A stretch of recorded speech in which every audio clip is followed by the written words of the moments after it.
The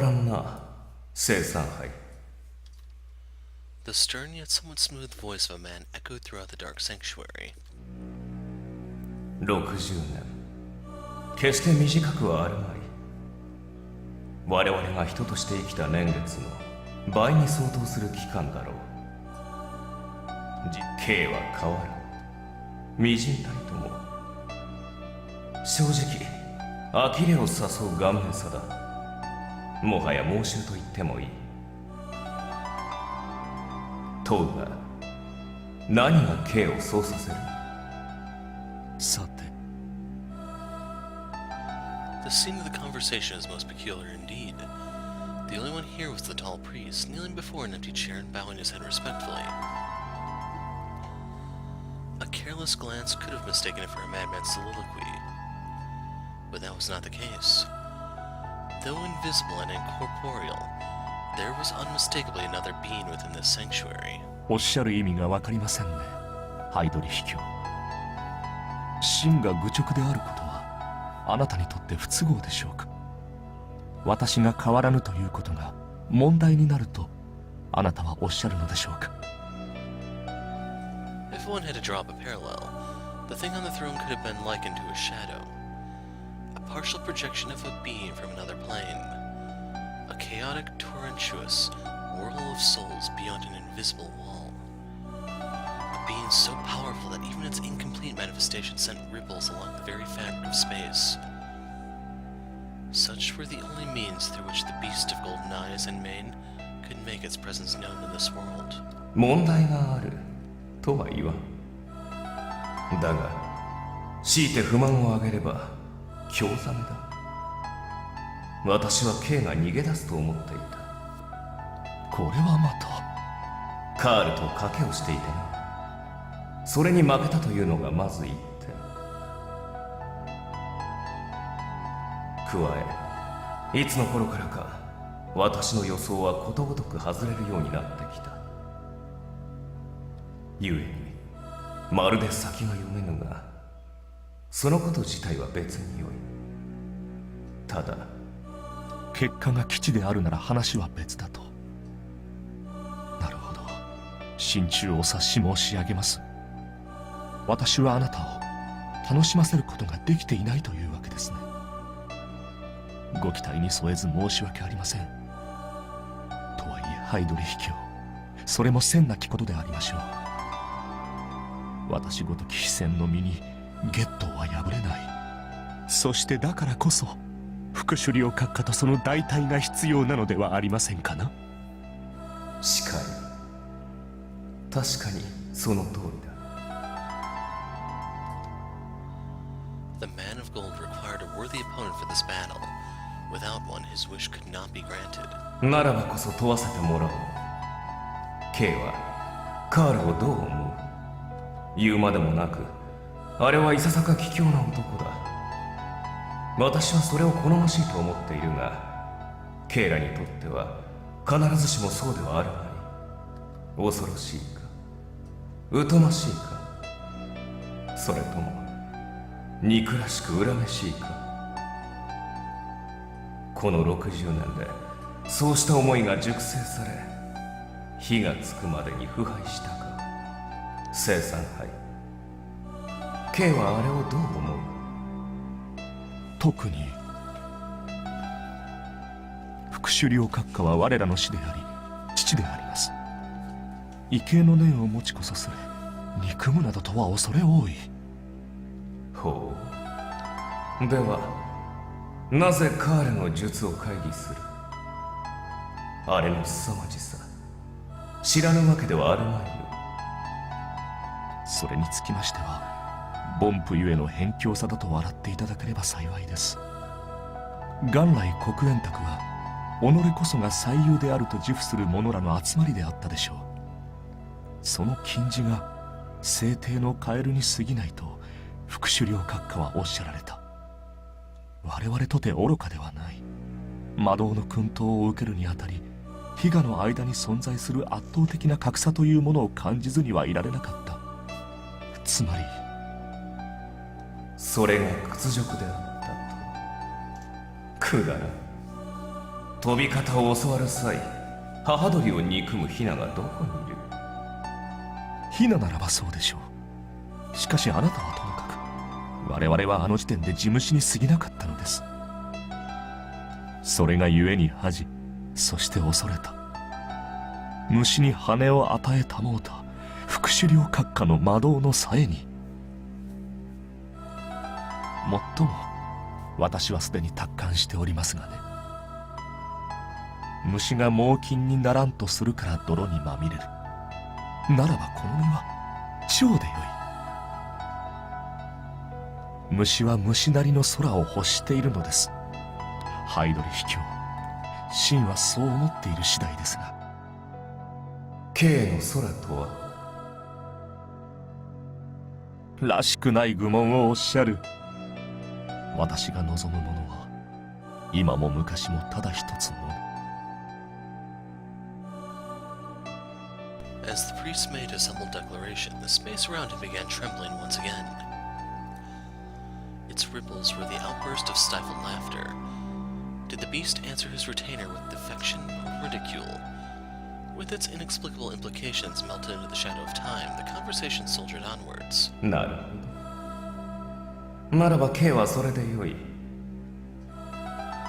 だが、猛禽とやらになりたがっている者らは何とする？泥にまみれさせればよいというか？あなたがそうあるべきとおっしゃるならそのようにいたしましょう。もとより虫の役目などことさら確認するものではありますまい。私は聖参拝、あなたの忠実なるしもべであります。首領代行としてやるべきことは心得ているつもりですが、閣下は私を信用できぬとおっしゃるか？あなたの影であるこの私を。いや、 The beast's answer came swift and sure. K は信用できぬからこそ信用できる。かくあれ、聖参拝。その渇望はどしがたい矛盾だが、なかなかにうまくある。もとより私とカールは K のそういうところを評価している。故に失望だけはさせてくれるな。自身の正義を貫くがいい。私としては所詮どちらであろうと同じことだ。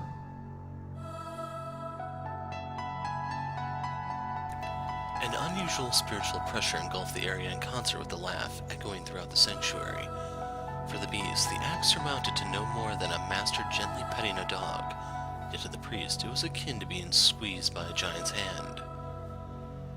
Yet the latter had already grown accustomed to the colossal difference in their strength. Even amidst pressure fierce enough to terrify a man of valor and drive those of weaker minds to insanity, he managed to maintain enough mental composure to take it all in stride. つまり閣下、引き続き私に指揮を任せていただけると解釈してよろしいのですね。言ったであろう。好きにしろ。K の手並みが面白ければ、あるいは最後までということもあり得るだろうよ。だが The beast made an abrupt pause in his speech, his tone laced with mischief. The priest, despite feeling perplexed by the occurrence, made no sign of looking up as his master made a brief declaration. 一つ賭けをしてみるか。賭け？そう。九段の大体その出来よ。さて。 Hardly an unforeseen question, for the priest had been required to report everything concerning the boy. As such, he answered with the truth. よく言えば順調、悪く言えば予定調和と言うべきですか。今のままことが進めば、こちらの脱落者はせいぜいが 2、3人。副首領閣下の手際にしてはいささか落としどころがまっとうすぎるやもしれません。つまり私には届かぬと。御身どころかこの私にすら届きますまい。大隊長らも言うに及ばず、ここに至るまでで2度私は彼の成長を援護しました。うち一つは図らずも見苦しい茶番を誘発してしまいましたが、今思うことはこれにつきます。The priest sighed, consequently asserting that he alone would continue to suffice. Far be it from me to call the boy weak, yet in his current state, he shall not amount to much. When taking the entirety of the Obsidian Round Table into account, his strength is adequate at best. Consequently, the priest nearly thought he had misheard the words his master uttered next. 一度だけ私が出よう。The beast would take action on his own. The priest could very well imagine what such a choice would entail. ご冗談を。そう思うか。The beast's presence smiled, allowing his amusement to show. He was not more than a specter, and could only intervene in this world for but a handful of minutes. Yet that alone could still pose a colossal threat, capable of melting the boy's very being to cinders through its mere presence. 閣下はこの儀式すら破壊されるおつもりですか。だから賭けと言ったであろう。As the priest broke his gaze with the ground and looked up, forgetting his manners for a second, the beast spoke in a voice of thinly veiled ridicule, his tone of fire with a certain kind of zeal. 友の手際を見てみたい。カールの大体がいかほどか、直にこの目で確かめよう。これはただの好奇心だ。K の報告を疑っているわけではないが、弱ければあとは任す。強くとも2、3注文をつけるだけにとどめよう。As the beast uttered that, the priest found himself assailed by a skull-splitting torrent of wickedness. His flesh covered in goosebumps, Trifa felt the surging of a long-forgotten emotion, dread. His master meant every single word he had uttered, if Renfuji were careless enough to provoke the beast. 愚か者ならその場で食らう。案外とそれによって私とカールはゲットを超えるやもしれんだろう。どうした生産会。K はそれほど私に眠っていてほしいのか。いいえ。 At any rate, this would not conclude with merely a single disturbance.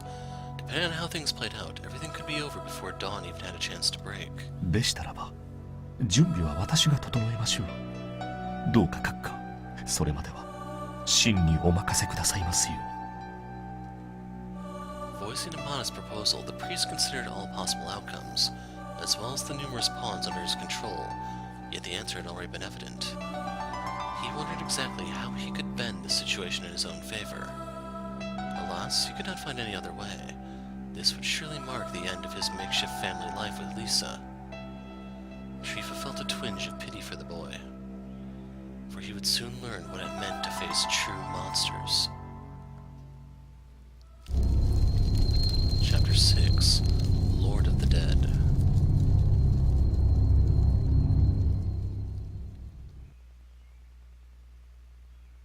ほら、遠慮しないで入りなよ。Maria and I were brought to this place by the girl who claimed to know Shiro. To say it was not my kind of place would have been a huge understatement. I normally never even come near a joint like this. It felt detached from reality to the point I could have sworn I was in some TV show or a manga. This place and myself belonged to completely different genres. まあリラックスして。別に取って食ったりはしないからさ。So this was the town's dark underbelly. Surrounded by a bunch of seedy-looking people at all angles, the mysterious girl kept on walking with a broad smile plastered on her face. Teeming, thick smoke flooded into my eyes and throat as the rhythm of loud, booming club music filled the air. The patrons, clearly smoking marijuana or some similar drug, all shot their bloodshot gazes at us as we walked in. 何よ、神妙な顔しちゃって。ビビってるわけじゃないんでしょ。当たり前だ。I was simply disgusted at having been brought to a place run down enough to make me want to think twice before inhaling a lungful of its air. I felt like I'd just been led into the collective dumpster of the city. 長居するつもりはない。要件はさっさと済ませろよ。オッケーオッケー。なるほど。本当に優等生だね。あいつとは水と油だ。じゃあ私についてきなよ。2ヶ月ぶりになるんだっけ？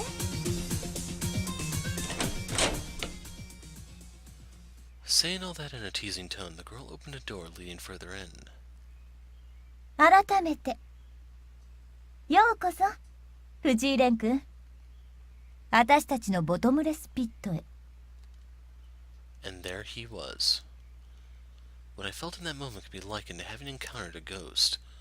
I could find no better way to express coming face to face with a guy I thought I cut all ties with and would never see again. So needless to say, I felt neither anger nor sadness, and definitely no happiness. My reunion with Shiro could be better characterized by a twinge of bewilderment and ripples of irritation.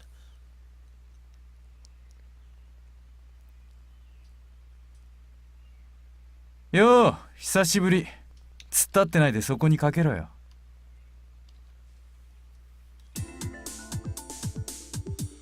Now if you want to see it in full, he hadn't changed at all. That was my first impression in a nutshell. Shiro Yusa sat on a sofa facing mine in this VIP room deep within the club. He looked at me with the same arrogant smile he wore the last time we saw each other. Just looking at all that made it clear what he'd been up to in the last 2 months. Shiro had always worn his nonconformist thoughts on his sleeve, and was way too eccentric for his own good. The kind of guy who loves sticking his nose in trouble and making a mess of things. いろいろ言いたいこともあるだろうが、まずはお約束通りに行こうぜ、親友。元気？お前も相変わらずバカそうで何より。きついね。まだ根に持ってんのか？怪我治ってんだろ。別に後遺症があるわけじゃなし、昔のことは流してカラッといこうや。休活とか上層じゃない？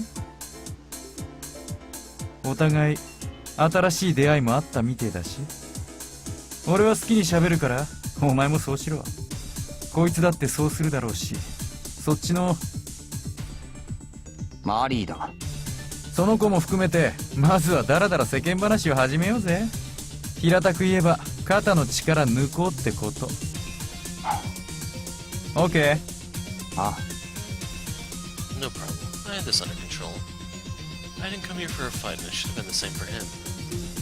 I had plenty of questions and just so many things I wanted to hide from him, but for now I needed to be calm and composed. Shiro was way better than me at reading others. I had to make sure I wouldn't reveal anything unnecessary through my tone or facial expression. First thing I had to do was confirm what he currently knew and what he was trying to do. で、お前こいつとは初対面じゃないんだろ？知ってるってほどでもないけどな。The girl had since taken off her jacket and was sitting next to Shiro. If memory served, her name was... 本庄エリー。名字で呼ばれると嫌がるから気をつけろよ。あのね、だったらなんで教えてんのよ。 So real quick, I'll actually... it doesn't really show here. So notice her name is Irae. Due to the R and L ambiguity in Japanese, you could technically leave her name as Irae, or you can translate it to Ellie. It's kind of flexible. So, that's... take it as you will, if she's trying to hide her identity, or what exactly. いやだって、こう言っとけばこいつがなんて言うか楽しめるだろ。 The girl sighed with exasperation. Seemed like I wasn't the only one Shiro enjoyed messing around with. Still, the name Hanjo did ring a bell. とにかく前に会ってるんだよな。一度だけな。バカスミは元気かよ。知ってるだろ。 Shiro tilted his head to the side. Could it be that he wasn't as much in the know as I had thought? そっちの女。エリー、本庄に今日俺たちの尾行をさせてただろう。あいつが何をしてたか聞いてるんじゃないのか。ああ、それね。タワーでラブコメやってたって？あいつもなんていうかベタだよな。っていうか、あんたら。 Hanjo glared at us in protest, but I chose to ignore her. This was quite a big deal. This conversation would change drastically depending on whether or not Shiro knew what happened to Cosme. レンちゃんに知らない女ができたから気が気じゃないってとこか、実際。そっちの彼女マリだっけ？あんたはあいつのことどう思う？霞のこと？そう、どうせ一悶着あったんだろ？何言われた？おいシロ、 I couldn't let Marie say anything that might come back to bite me in the ass. この子のことはどうでもいいだろ。ほっといてくれ。なんだよそれ。4人いるのに3人だけで話そうってのかよ。俺はお前と2人で話してもいいんだ。何それ、私ら邪魔だって言いたいわけ？場合によってはそうだな。ああ、まあ待てよ。そんなピリピリすんなってば、2人とも。お前の気持ちは分かったけどよ、ここまで来たら諦めな。野郎2人で話し合ってても花がねえし、お互い新しい女のお披露目会ってわけでもねえけど、あんまりないがしろにすると近頃フェミ団体がやかましいぞ。休活を女子隊員じゃなかったのか？だったら部外者は関係ないだろ。おいおい、お前俺のそんなセリフ信じてねえだろ。 When I quoted his own words back to him, Shiro simply flashed a broad grin. 休活を女子？ああ、それはもちろんそうしたいがね。それだけの理由でわざわざこんなところに呼んだりしねえよ。なあレン、これは俺なりの配慮なんだぜ。説明なんかしなくても理解してくれてると思ってたが、それとも知っててとぼけてるのか？お前も今さら用もないのに俺の呼び出しなんかに応じねえだろ。来ざるを得ない理由があったから来た。違うのか？違わないよね。I kept my mouth shut. In hindsight, yeah, he should have had a reason to call for me. We'd completely cut ties. Unlike the kind-hearted Cosme, Shiro was more clean-cut and cold-hearted. I knew he wasn't the kind of guy who set something up like this out of sheer sentimentality, and above all else. どうでもいいが質問口調だな、さっきから。何の用か知らないが昔のことは水に流したんじゃなかったか？おい、俺はなかったことにしようなんて言ってないぞ。Shiro looked at me and, as he shook the cigarette clenched between his teeth and clenched between his fingers in exasperation. お互いあの時のテンションじゃ話にならないから気持ち切り替えろって言ったんだよ。喧嘩の蹴りはついてないし、今だって続行中だ。何の用かって？それお前蹴りのつけ方に提案があるから呼んだんだよ。だがとりあえずそれは置こう。もう一回聞くが、お前こそなんでわざわざここに来た？呼ばれりゃホイホイ面出すような都合のいい女タイプの頭パープリンじゃねえだろ。お前も俺に用があるから来たんだろ。それ言わないでこっちにだけ言わそうってのは不実だぜ。呼んだのは俺だが応じたのはお前だ。わかるよな？エリー、お前だろ。なんて言ってつった？別に。Hanjo shrugged her shoulders like it was no big deal. シロがあんたに会いたがってる。顔貸してよ、殺人犯。なるほど、お前は殺人犯なのかレン。 Shiro smirked, clearly trying to get a reaction out of me, but 答える必要もないな。じゃあなんで来たよ？逆の立場で考えてみろ。無視できるか？身に覚えがなかったらするけどな。これは誘導尋問のつもりかよ。 I sank into the sofa sighing. Marie threw a puzzled look my way, but I couldn't be bothered to focus on her right now. He was right. I didn't come out here just to see him, and it wasn't because Cosme had been worried either. I came here for a very specific reason. お前何を知ってる？って言うと？今は正義の味方ごっこでもやってるのか？いや、そういうわけでもねえんだけどな。 His wry grin never fading, Shiro lifted his glass full of alcohol and gulped it down in one go. 前にも言ったろ、俺はいろいろ試したいだけ。いいことも悪いことも考えつくことは何でもだ。それで何でもやるってことは何でもできなきゃダメだろ。手っ取り早く言うと力がいるわな。それでチンピラの大将かよ。言うね。でもまあ選択の幅広げるには都合のいい立場だぜ。少なくとも学生やってるよりは有意義だな。だからなあ、そう呆れた顔すんなってば。無理言うなよ。 Knowing him, he probably really did try everything. Definitely every kind of quick crime there was, no doubt about that. But more than a fool, I would have rather called him a nutcase. Was there really a need to go this far just to give every option a shot? で満足はしたのか。それが全然。未だに試行錯誤の真っ最中だよ。お前を呼んだのもその一環。まあ四六時中デジャブってるわけでもねえし、これがどう転ぶかはまだわかんねえけど、とりあえず俺はそんな感じで日々前向きにやってるよ。お前と同じさ。一緒にするな。いや一緒だろ。 Shiro shot a wink at me, his tone clearly meant to imply something. お前もあんまり人様に褒められることはやってねえみたいだし。そう、お互い話の趣旨はそこだよな。そっちのマリーだっけ？暇そうにしてるけどいいのか、ほっといて。ああ。 Marie likely didn't understand our situation very well. She'd been observing our conversation with a blank expression as usual. Anyway, she'd be fine the way she was now. If we showed her too much attention, she might go off in ways I couldn't possibly predict. But, on the other hand, if we left her alone, she'd likely remain still and calm like a statue. Hardly what I'd call an ideal state to be in, but at times like this, it was very convenient for me. It'd be best for me to keep Marie's identity a secret from these two. I took a deep breath and went on. いつからだシロ。ああ、それはどのあたりから知ってるかってこと？ I nodded, to which Shiro responded in a casual manner.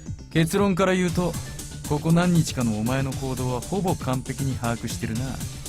正確に言うと月学に転校生が2人来てからってことになるから。なんだと。 In other words, 当然霞のこともよく知ってる。 so he had known since the beginning. 言っとくけど警察と連携したりはしてないからね。そっちの心配はしなくていい。っていうかそれに関しちゃ隠蔽工作してやったくらいだぜ。お前血まみれのバカスミ担いで家帰るまで誰にも会わずに済んだの誰のおかげだと思ってんだよ。なんでお前がそんなことをする。 That was a rather stupid question if I did say so myself. It clearly had nothing to do with us being childhood friends. He did it because he had something to gain from it. No, wait, before that. Did he also know about Ben? じゃあ順序立てて話そっか。そもそも私らが知り合ったのはシロが病院を抜けてすぐ。まずこいつが俺に一目惚れして。いやこいつが私に一目惚れして。 Anyway, these two idiots probably found a kindred spirit in each other and got all these people to use as their personal henchmen. I bet that was the gist of the bottomless pit. For a tourist town, Suihara was large enough to have its own underground of sorts. Long story short, they must have rounded up and lumped a bunch of social outcasts together to form this club. Basically, people with nowhere else to go. Those who couldn't live without this club. They stayed holed up in here with nothing to do other than breathing. Shiro and Hanjo simply grouped them together. まあ私は結構前からここの連中と面識あったし、要はみこしがあればよかったのよ。In other words, a fearless leader who'd take no shit from outsiders. Shiro fit the bill perfectly.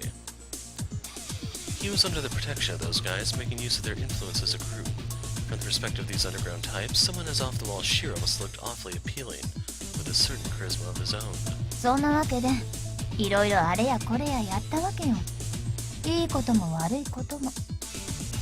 でも結局うちの連中はあれだから慈善事業ができるわけでもないんだよね。だから世間的には紙一重っていうかさっきレン君も言ってたけど、正義の味方ごっこってやつ。ここまで行ったらわかるでしょ。殺人犯探しか。ま、その通り。先に見つけられちゃつまんねえからポリの邪魔もしたけどな。俺らがやってたのはそういうことだよ。その結果としてお前を呼ぶことになったってわけ。腐れ縁だな。 After a brief pause, Shiro looked me straight in the eye. Honestly, it was making me feel uncomfortable. I knew that look. He was up to something, no doubt about it. もうお前らのことなんかどうでもいい。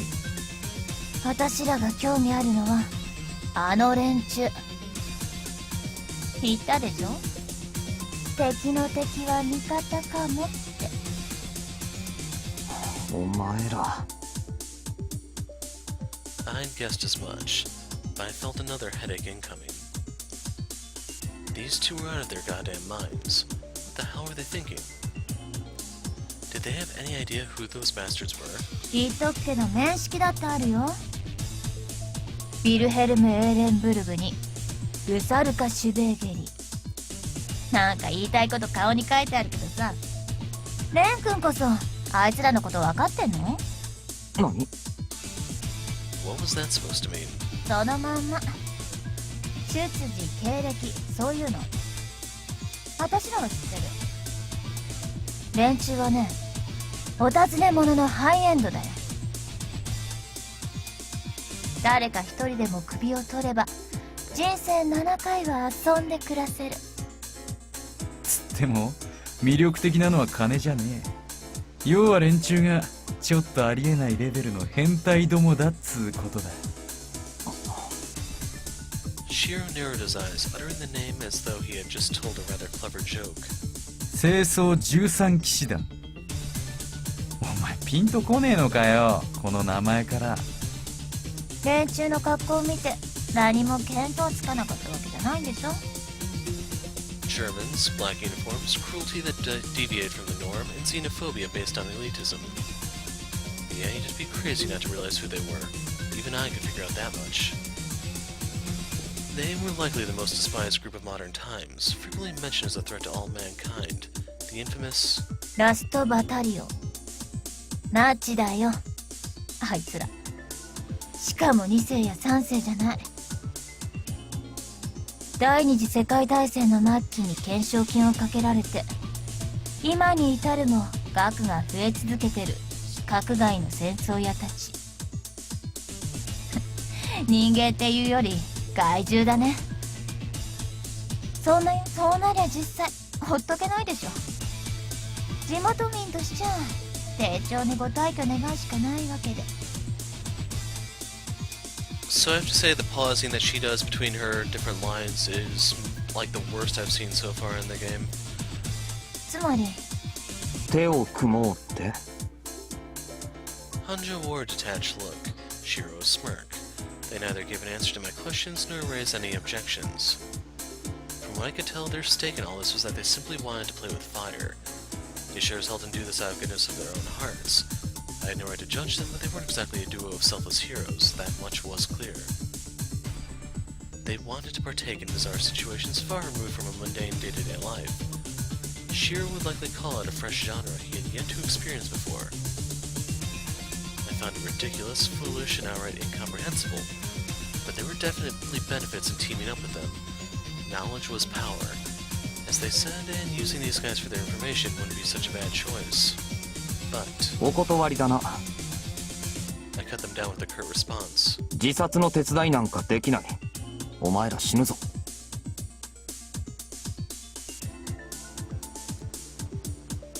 The scariest thing about those freaks were how they were practically immune to conventional attacks.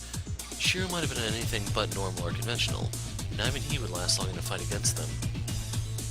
This wasn't some petty gang war. 連中が人間じゃねえから俺らの出る幕はねえってか。そうだ。 They'd be no match for them. With a bunch like this under Shiro's command, he could likely get his hands on all sorts of weapons, but it wouldn't mean jack. Bullets would just bounce off those monsters. War was like one big game to them. じゃあお前はどうなんだよ。俺は I hesitated for a moment, but I no longer cared. they already knew. 分かってるだろう。俺は別だ。 I have the means and a weapon to fight and kill those bastards. けどお前らは違う。関わっても死ぬだけだ。ずっと裏方に徹するほどおとなしくもないだろうし、俺とつるんでたら狙われるぞ。だから。俺は別にお前と一緒に戦わせてくれって頼んでるわけじゃねえんだけどな。 Shiro interrupted my resolute attempt at rejecting him in a bored tone. 俺がどこで何やろうとお前には関係ねえだろ。こっちはこっちで好きにするし、お前はお前で好きにやれよ。まあ組めりゃそれが一番いいがね。そうじゃなきゃダメだっていうわけでもない。俺が動くのをお前に止められる覚えはねえだろ。この I instinctively rose to my feet. I was genuinely pissed. When would this jackass stop fucking around? If I had to be completely honest, I didn't give a damn about what he did. But if he ended up recklessly getting himself killed, I'd... まあ言い切り立ってないで座りなよ。 Hanjo interrupted just as about ready to punch Shiro in the face.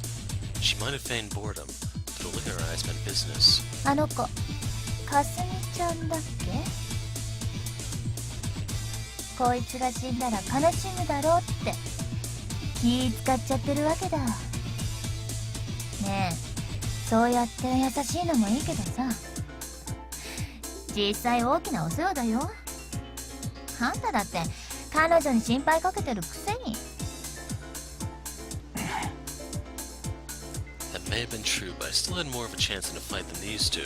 100% 死ぬのが分かってる奴らを関わらせられるかよ。じゃあ確率上がるように話してよ。 For a moment, his reply left me both confused and speechless. Shiro mockingly pointed to Marie. この子何者だよレン。お前はどうやってあの連中とやり合うんだ。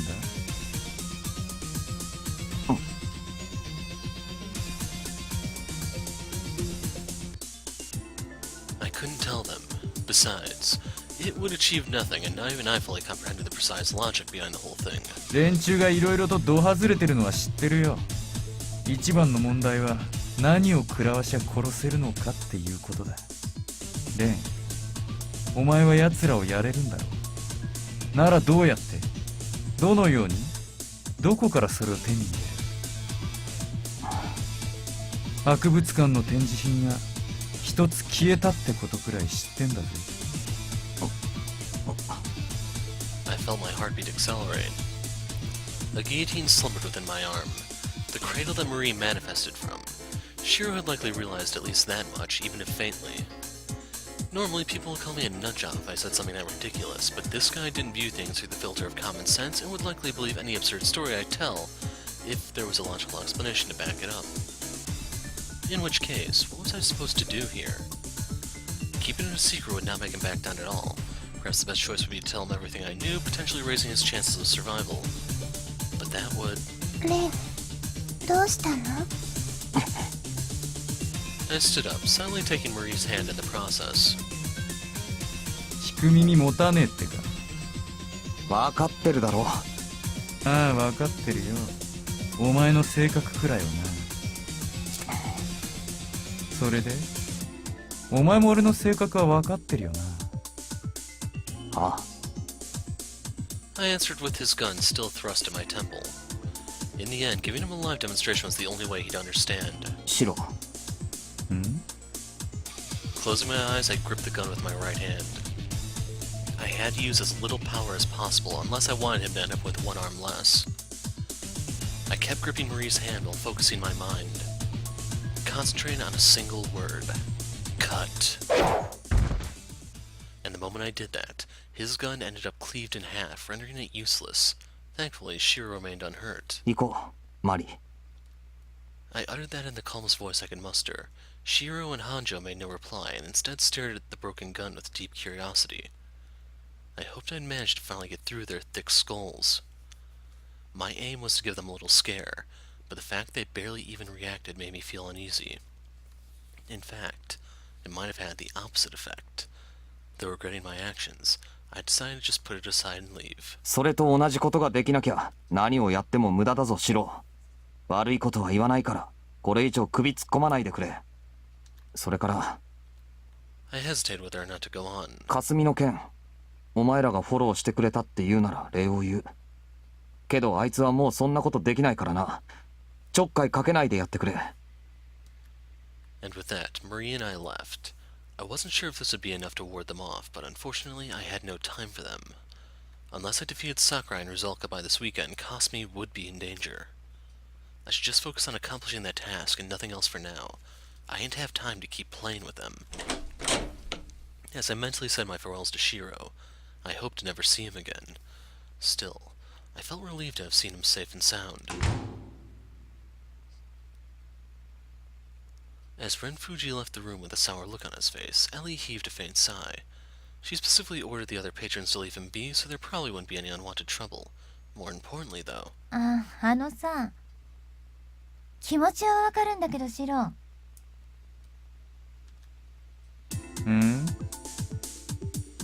Figuring out what to do with her companion, who was about ready to leap with joy, felt like the bigger problem. そのさ、いいおもちゃ見つけたみたいな顔。締まり悪いからやめなよね。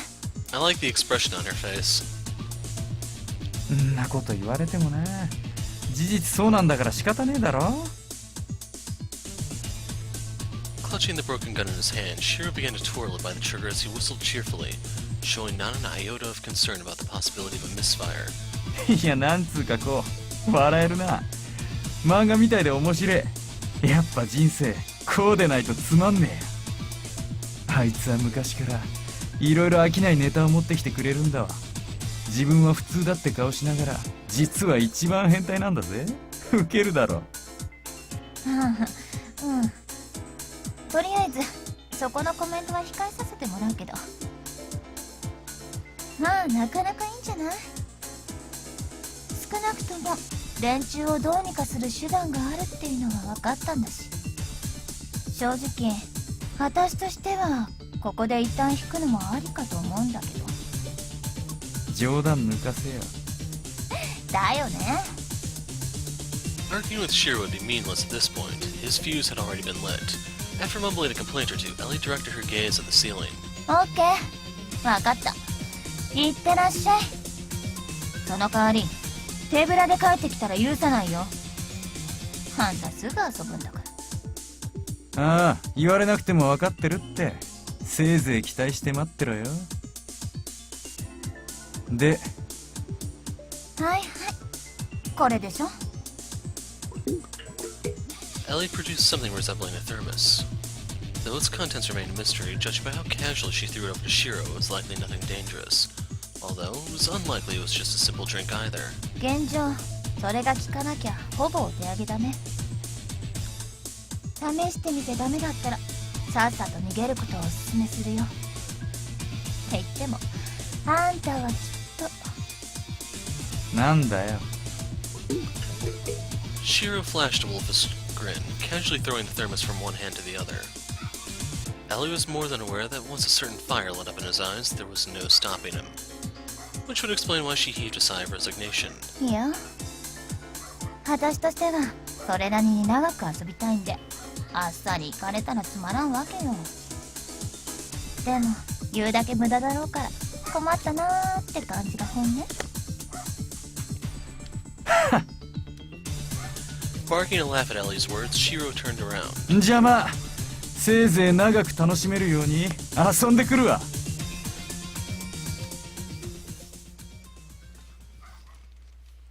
After leaving the club, I walked the streets of the shopping district with Marie in tow. The city wasn't in the boonies, but walking around with a foreign girl at night really did make me stand out. I could feel a load of curious stares. That happened during the day as well, but at a time like this, I'd have to... No, wait. After rethinking things, I took hold of Marie's hand again. なあ、どこか行きたいところはある？行きたいところ？あ、 Having said that, though, she only knew a handful of places across town. じゃあタワーに。 I somehow knew she'd say that. Once we'd arrived, Marie stood at the lit-up tower with a blank expression. 綺麗だねレン。 Due to being a bit of a date spot, the place was fairly crowded, even at night. Still, I figured it was much safer than the shopping district, seeing how everyone here was busy focused on themselves. They didn't bother paying attention to anyone else. No longer having to endure dozens of stairs sizing us up, I finally allowed myself to relax a little and sat down on a nearby bench with Marie. Okay then, now what? I knew what to do, and felt fully prepared to do it, but had no concrete plan. The ache in my neck remained the only reliable way to find my enemies, but I couldn't count on that all the time. Drawing their attention could work, but would only end up involving innocent civilians, which put me in a bit of a deadlock. Now that I'd flat out rejected Shiro, I couldn't count on his intelligence network, and blindly looking for the bastards probably wouldn't yield any results either. It would help if I could predict where they'd show up, but that wasn't happening. As I continued aimlessly pondering all that, I felt someone tugging my sleeve. ねえレン、あれ見て。 Marie pointed to a man and woman a short distance away. They appeared to be a couple. あの人、どうして泣いてるの？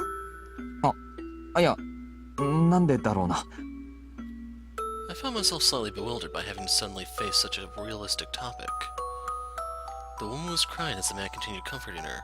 A common sight, really. どこか痛いのかな？どうだろ何かね、女の人がごめんなさい、ごめんなさいって言ってるよ。それで男の人は気にしてないとか、平気だからとか、そんな感じ。So, I'm trying to pay attention to what she's saying because it sounds like she's actually speaking much more childlike than the words here are giving the impression of. For the previous line... Which one was... Right here. The woman seemed to be apologizing for something. What Marie was actually saying was, the woman keeps saying, I'm sorry, I'm sorry. So... we don't really know how educated she is exactly. It's just on the lower end of the spectrum we know. あの人たちは何を話してるのかな？う。I was surprised by how sharp her ears seemed to be, but to my misfortune that only led to Marie once again taking interest in something rather troublesome. From what I could gather based on Marie's comments, the man appeared to have either confessed to her and was turned down, or there was something else she did along those lines, and she was apologizing for having hurt him. あれは別に痛くて泣いてるわけじゃないと思うぞ。どういうこと？心が痛くて泣くってこともあるんだけど、多分あれはそうじゃない。The situation seemed totally flipped on its head. The man probably should have been the one doing the crying, but seeing how the woman broke down in tears first, he could neither cry himself nor blame her. Talk about one messed up turn of events. Felt like I'd witnessed something I shouldn't have, but now that I'd been asked, I decided to explain how I felt about it. あれは演技っていうか自己暗示っていうか、とにかく一種の保身かな。マリーはあの人を見てびっくりしたろ？泣いてるやつってのは割と特別扱いされるから、ああいう場合、具体的に言うと泣けば優しくされるんだよ。Even the wrongdoer could become the victim.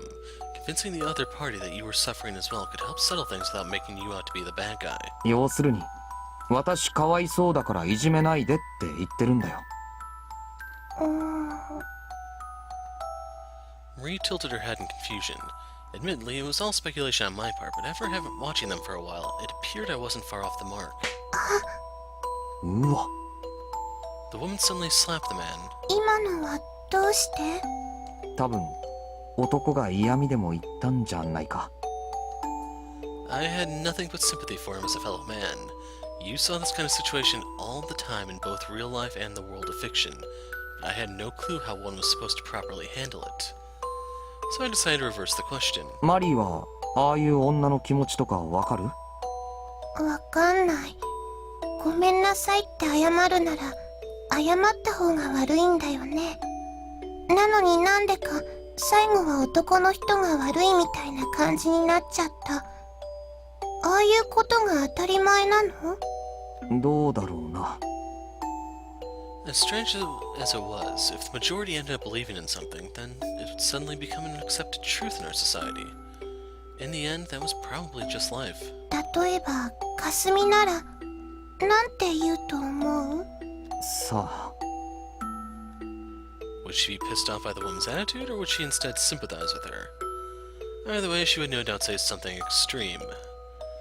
Still, I felt like I was being a bit biased the whole time, so I decided to back the woman up a little. まあ結局のところ感情が抑えられなかっただけかもしれないな。最後のビンタはともかくとして謝りながら泣くっていうのは正直わからないこともない。 Self-hatred for having done something horrible, guilt at having hurt the man. She knew crying made her cowardly, but once she started, the tears wouldn't stop, leading to one vicious spiral. ある意味ああいうのの方がすごく人間らしいことかもしれない。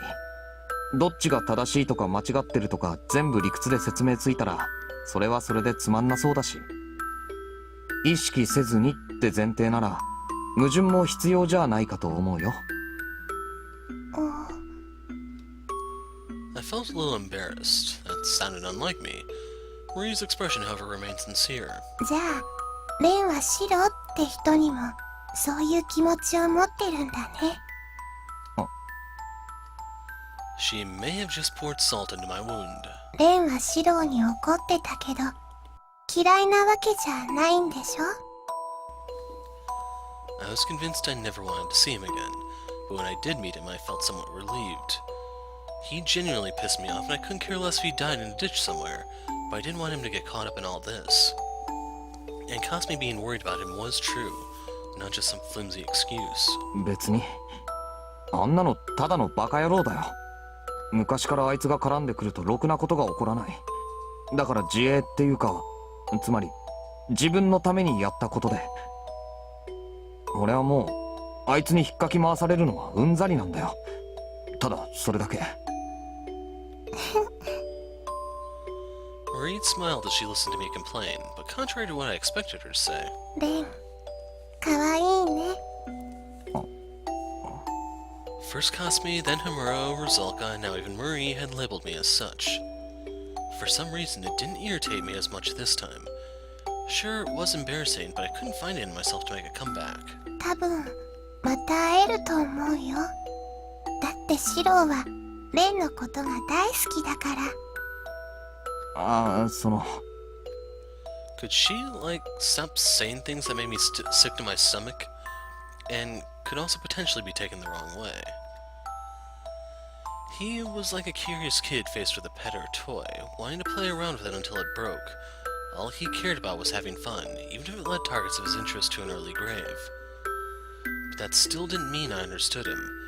Still, I gave an exasperated shrug and stopped complaining. Just then. レンどうかした？いや、人が There were a fair few number of people around us until a moment ago, but now it's just the two of us. The couple from before was similarly nowhere in sight. I felt my entire body being covered in goosebumps as a dull ache began to throb in my neck. Could this be... マリ、すまない。話の続きはまた後でしよ I wrapped my arm around her. う。本当に悪い。できるだけこうやって表に出してやりたかったんだけど。 Marie was essentially a ghost. The only reason I could talk to her like this was because I'd been maintaining her in the physical world through my Yetzira. And now I had to change her form into something else entirely. All in order.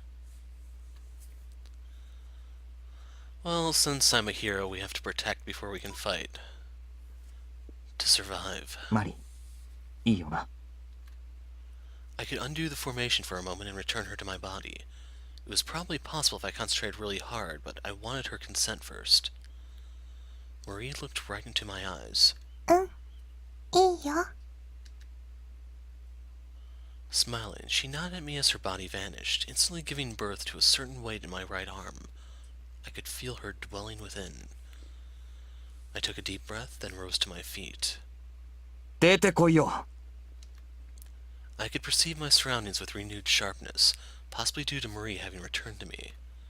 This was no longer a public square teeming with people. It had transformed into a battlefield heavy with bloodlust, with each breath I took, sapping me of stamina. 少しはやれるようになったか、ガキ。And the source of that bloodlust now descended from above. I immediately jumped backwards as the spot I'd been standing on earlier was smashed apart by something invisible. The paved ground had been pierced, leaving a deep hole. Almost like a stake had been driven right into it. 目を開け。肌で感じろ。古い目玉はえぐって捨てろや。今。The man's mocking tone rang familiar in my ears. There was no way I'd ever forget that voice. His aim might have been off, but it was definitely him. ビルヘルム。 The ivory demon cackled as his entire body exuded a demonic aura akin to a heat haze, much like last time. But things would be different this time. He nearly killed me the night before as I had no way to fight back. Not anymore, though. I now had both a weapon and a reason to fight. As I put myself on guard, Wilhelm continued staring at me with eyes that glowed a bright hue of crimson, even behind his sunglasses. The color of undiluted rapture. てめえ、シピーネをやりやがったよな。とりあえず褒めてやる。これでちったマシな戦争になりそうじゃねえか。His tone displayed not a speck of rage or of sorrow. There's something messed up there. His tone displayed not a speck of rage or sorrow over his comrade's demise. I had no interest in these bastards' personal relations, but it appeared he didn't merely come here to exact revenge. しかしまあ、実際情けない話だわな。お前みたいなガキにやられたシピーネも、最初の人探しに外れつかまされ続けたこの俺も。なあよ、正味に欲求不満だぜ。お前責任取ってくれるか。おい。Raising his right hand, Wilhelm focused all of his wicked energies into it, just like earlier when he... 試験どの程度のもんか見てやる。An invisible impact came flying. No, wait, not quite invisible. Open your eyes, feel it on your skin, gouge out your old eyeballs and throw them away. I altered my perception, returned my senses to the supernatural, the extraordinary, and with that, I could see it, comprehend it. This was a stake, a fang to pierce all in its path, Wilhelm's Ahnenerbe. I dodged it, not by relying on sheer instinct, but through sight. A feat impossible to the average person, but very much within the realm of possibility for someone like me who had already mastered formation.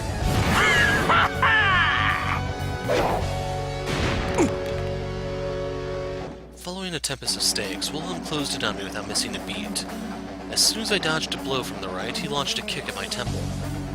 His strikes came faster than ever before, and a third one there would have likely killed me, had I still been my former weak self. However... はあ、やるね。大したもんだ。Guarding his attacks with my arms left them numb. I felt a shock akin to an explosion going off of my temples, but I still remained conscious. Wilhelm's blows smashed the pavement, broke large trees, and shattered iron fences. No normal human could have blocked them, yet It hadn't quite sunk in back when I fought Speen, but there was no longer any room for doubt. その丈夫さから見る限り、どうやら形成異界まで行ったらしい。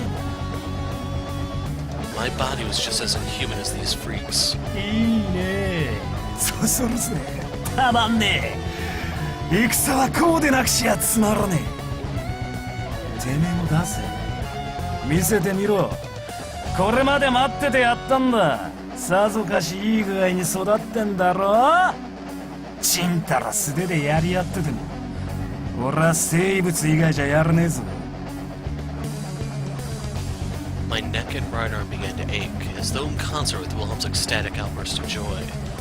In contrast to Marie's purity, the guillotine was a concentration of bloodlust and malice. Receiving the aura of a kindred being, it audibly recomposed my body. But I couldn't allow it to run berserk. Unless I kept a tight hold on the reins and my sanity, I wouldn't be able to defeat these bastards. provided I could do all that, they were by no means invincible. But as those very thoughts flashed through my mind, 前にも自重しろと言ったはずだが米中 I realized it only applied to one-on-one fights. Something like this would complicate matters. 桜井 With her joining the fray, the battle had turned into a two-on-one encounter.